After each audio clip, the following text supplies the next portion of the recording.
Hello guys, मेरे इस video में आप सभी का स्वागत है।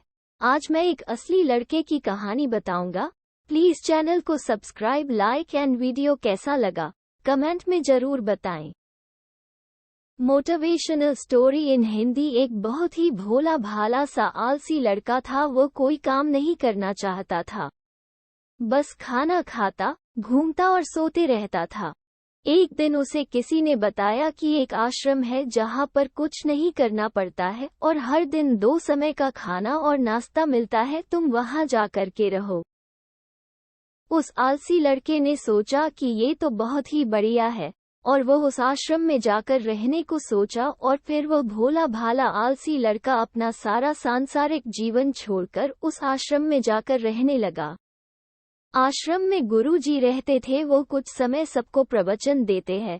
वो आलसी लड़का सुनता था, बाकी समय आराम करता था और फिर भर पेट खाना खाकर सो जाता था।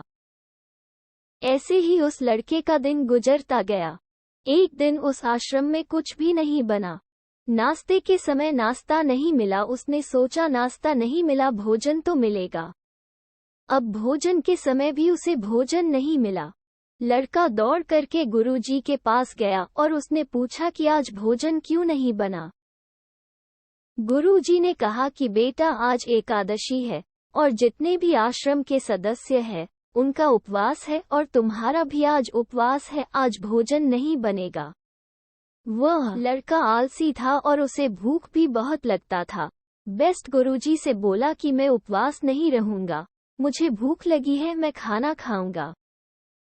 गुरुजी ने बोला ठीक है, जाओ भंडारे में से सामान लेकर के आओ और आश्रम में नहीं बाहर ले जा करके बना लो, लेकिन याद रखना भोजन बनाने के बाद सबसे पहला भोग भगवान को लगाना और फिर तुम प्रसाद पाना। वो लड़का बोला ठीक है और फिर अनाज लेकर नदी की ओर पहुंचा। भोजन पकाने लगा, तैयार हुआ। उसके बाद कहने लगा कि भगवान श्री राम आए, पधारिए, भोग लगाइए। अब जब उसे लगा कि भगवान तो नहीं रहे हैं तो फिर कहने लगा कि मुझे मालूम है आपको तो अच्छा खाने की आदत है, मैं बना नहीं पाया और मुझे अच्छा भोजन बनाने भी नहीं आता, लेकिन जो भी रूखा सूखा बना है आकर खा लीजिए।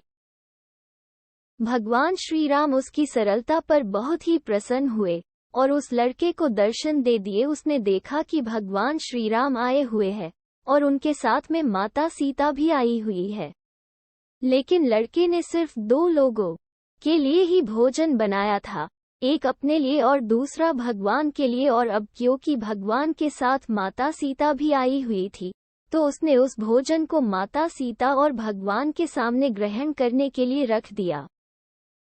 भगवान श्री राम और माता सीता ने भोजन किया और उसके बाद जब वह जाने लगे तो ये भोला सा आलसी सा लड़का बोला कि प्रभु आप आए, दर्शन दिए, बहुत अच्छा लगा। मुझे खाने को कुछ नहीं मिला, लेकिन कोई बात नहीं, लेकिन आपसे एक विनती है कि अगली बार जब आप आएंगे तो कितने लोग आएंगे ये बता दीजिए, ताकि मैं उतने लोगों के लिए भोजन बनाकर रखा रहूं। भगवान श्री राम मन ही मन मुस्कुराए और फिर अंतर ध्यान हो गए।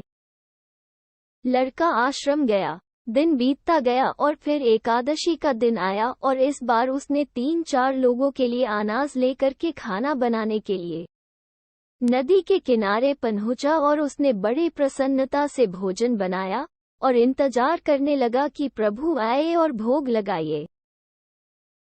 इस बार लड़का देखता है कि भगवान श्री राम पूरा राम दरबार लेकर के आए हैं, जैसे माता सीता, लक्ष्मण, भरत, हनुमान जी और सभी लोग आए हैं।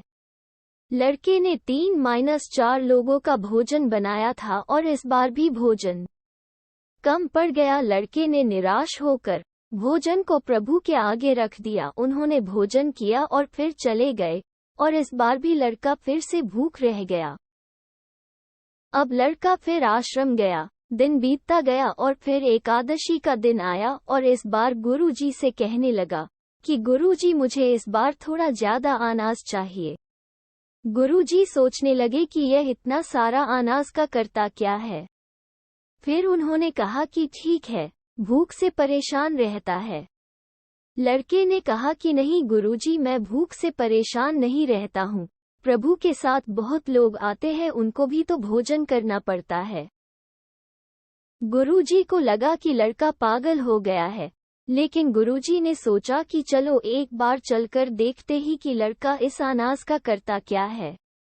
वो भोला सा लड़का अनाज लेकर के नदी के किनारे पहुंचा और इस बार भोजन बनाया नहीं। उसने सोचा कि प्रभु हर बार ज्यादा लोगों को लेकर के आते हैं, इस बार वो जितने भी आएंगे खुद बना करके भोग लगा लेंगे। और फिर प्रेम से प्रभु को बुलाने लगा।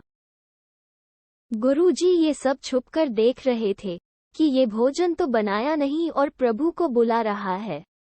लेकिन लड़के ने देखा कि इस बार प्रभु के साथ बहुत से लोग आए हुए हैं, तो उसने प्रभु के सामने हाथ जोड़ करके कहा कि प्रभु माफ करना, आप बहुत सारे लोग आते हो, मुझे संख्या पता नहीं होती है और मेरी हिम्मत भी नहीं होती है कि इतने सारे लोगों के लिए भोजन बनाओ।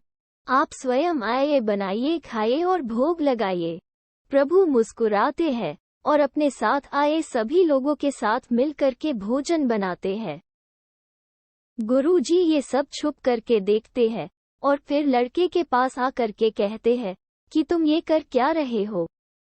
लड़का कहता है कि गुरुजी आपको दिख नहीं रहा है कि भगवान श्री राम पधार चुके हैं, माँ सीता आई हुई है, हनुमान जी आए हैं और भी सभी लोग आए हुए हैं, भोजन बन रहे हैं। गुरुजी ने बोला कि पागल हो गया है, मुझे तो कोई दिख नहीं रहा है। लड़का गुस्सा हो गया और बोला, प्रभु आप ये क्या कर रहे हो, एक तो मुझे भूखा रखा है और गुरुजी को दर्शन नहीं दे रहे हो, जो मुझे पागल समझ रहे हैं। भगवान बोले, नहीं मैं इन्हें नहीं देख सकता। लड़का बोला, क्यों नहीं देख सकते, मेरे गुरुजी तो बहुत महान है, बहुत बड़े ज्ञानी और ज्ञाता है। भगवान बोले, हाँ ज्ञानी और ज्ञाता होंगे, लेकिन तुम्हारी तरह सरल नहीं है। जो सरलता तुम में है वो तुम्हारे गुरुजी में नहीं है। लड़के ने ये बात गुरुजी से कह दी कि भगवान श्री राम कह रहे हैं कि आप में सरलता नहीं है, आप मेरी तरह सरल नहीं है, इसलिए आपको नहीं दिख सकते। गुरुजी की आंखें नम हो गई और रोने लगे कि और बोले कि बिल्कुल सही कहा, मेरे अंदर तुम्हारे जितना सरलता नहीं है। और फिर माफी मांगने लगे। फिर भगवान ने गुरुजी को भी दर्शन दिए। ये कहानी हमें सिखाती है कि जीवन में सरलता सबसे आवश्यक है। जितने सरल बने रहेंगे उतना जीवन में आगे बढ़ते चले जाएंगे। जब आप सरल होते हैं तो आप खुद भी मुस्कुराते हैं और दूसरों को भी मुस्कुराने की वजह देते हैं।